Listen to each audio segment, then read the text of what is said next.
You know that moment when you've been struggling for hours, days, weeks, maybe even months, and just when you're about to throw in the towel, and close your laptop, and give up, then the answer just appears. Like magic, out of nowhere. I used to think that was a coincidence, until I discovered there's actually a scientific reason. Our biggest breakthroughs happen at our breaking points. And once you understand this, you can hack your brain to find solutions faster. But here's the crazy bit. What I'm about to share with you goes against everything you've learned about problem solving. In fact, most people are actually doing the exact opposite of what actually works. Now, Sarah is a software developer, and for 3 weeks, she's been wrestling with a bug that's been crashing her whole system. And she tried everything. She stayed up late, came in early, skipped lunches, and her desk looked like a war zone. Energy drink cans, crumpled notes. She's seen better days. And her boss is breathing down her neck, the investors are getting antsy, and the whole team is counting on her. And on Thursday night at 11:47 p.m., Sarah finally snapped. She stood up, grabbed her jacket, and decided she was done. But not just for the night. She was going to quit. And tomorrow morning, she'd walk in and resign. So Sarah shut down her computer, turned off the lights, and walked to the elevator.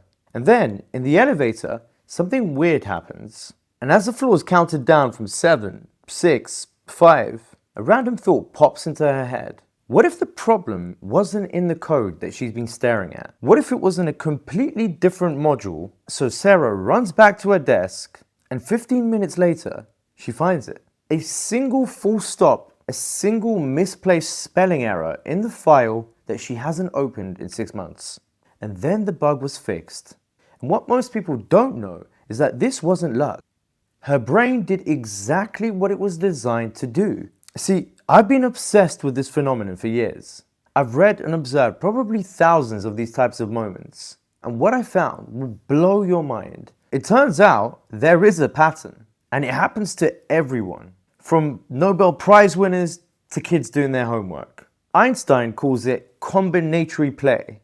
Archimedes had his eureka moment in the bath. And Paul McCartney literally dreamed the melody for yesterday. And they all have something in common. The breakthrough came when they stopped trying. Why does the breakthrough come when you stop trying? Why does giving up seem to unlock the answer?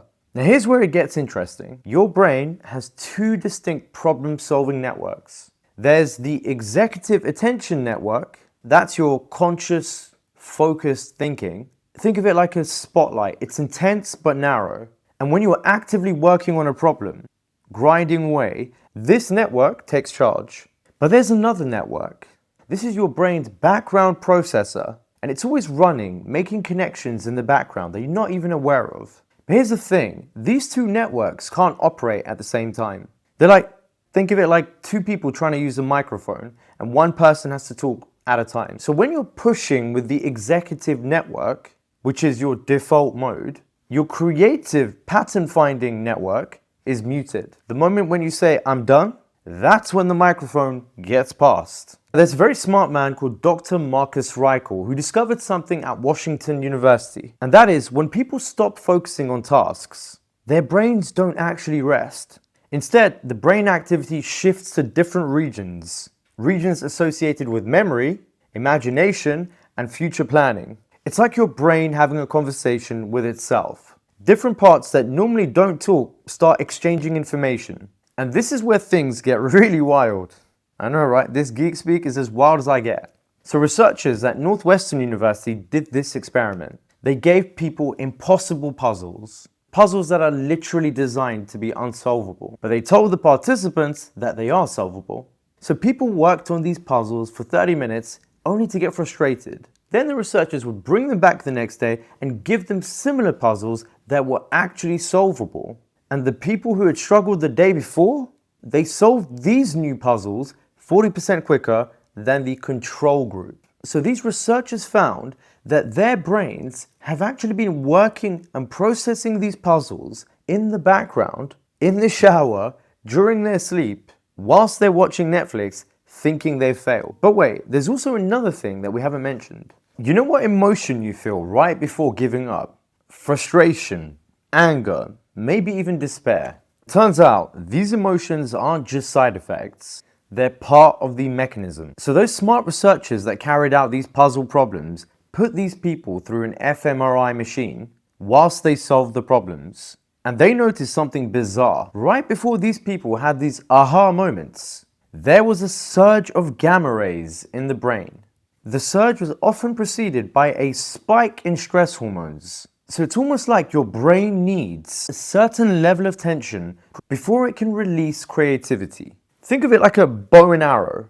The more you pull back, the more tension you create. And that tension, that's potential energy. At the moment you let go, all that potential converts into kinetic energy. So your breakthrough isn't despite your struggle, it's because of your struggle. But here's where everyone gets it wrong. Most people, when they feel that frustration building, they do one of two things. Either they push harder, adding more tension without ever releasing, or they give up completely and walk away forever. Both are mistakes. What you need is what I call strategic surrender.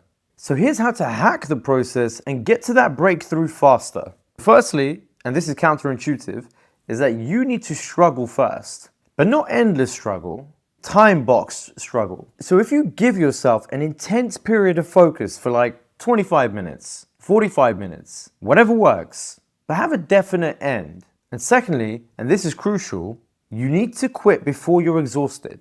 And that's because total mental exhaustion actually stops the default mode network that we spoke about earlier.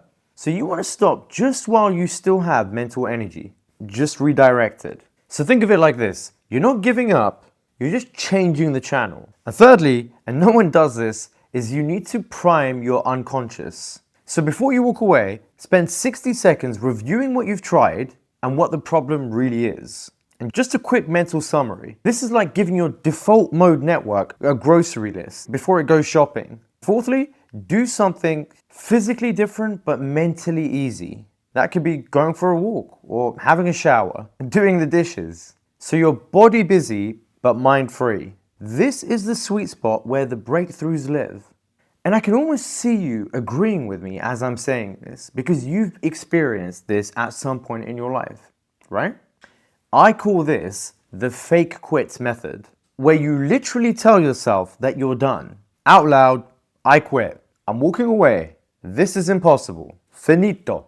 You actually need to mean it in that moment. Your brain needs to believe that you've surrendered. Then you set a timer for 17 minutes. Why 17? Because it's unusual enough that your brain pays attention, but short enough that you don't fully disengage. So during those 17 minutes, do something else. But, and this is the key, keep a notebook nearby. So don't actively think about the problem, but if something pops up, just write it down. I've actually used this technique to solve business problems and even figure out relationship issues. And almost every single time, something useful appears in those 17 minutes. It's uncanny. But there's one more piece to this puzzle discovered by accident. Remember Sarah, the software developer that I mentioned earlier? I spoke to her 6 months after her breakthrough, and she told me something that completely changed how I think about this phenomenon. She said, you know what's weird? Now that I know this pattern, I can almost feel it coming. Like I can actually sense when I'm about to have a breakthrough. There's this specific feeling. And when she described that feeling, I realized that I felt it too. We all have, but we've been interpreting it wrong our whole life. We think it's a feeling of failure approaching, but it's actually the opposite. It's your brain preparing for a leap. And once you learn to recognize this feeling, this specific neural signature, you can actually trigger breakthroughs on demand. But here's the thing. The way to recognize this feeling isn't what you'd expect. In fact, it has to do with a completely different system in your body. A system that most people don't even know is influencing their thinking. So look, everything I've just shared with you, the two networks, the strategic number, the strategic surrender, the fake quit technique, this is just the tip of the iceberg. In my next video, I'm going to show you how to recognize the pre-break feeling that Sarah talked about. And more importantly, I'm going to reveal the 3-second physical trigger that can shift your brain from executive to default mode instantly. It's something that Olympic athletes have been using for decades, but no one's ever connected it to creative problem solving before. And honestly, once you know this, you'll never approach a difficult problem the same way again. But fair warning, there's a practical exercise in that video that's gonna feel really weird the first time. But trust me, the payoff is absolutely worth it. So what problem are you struggling with right now that could use a breakthrough? Drop it in the comments below and try the fake quit method tonight. 17 minutes, see what happens. I'll see you in the next video.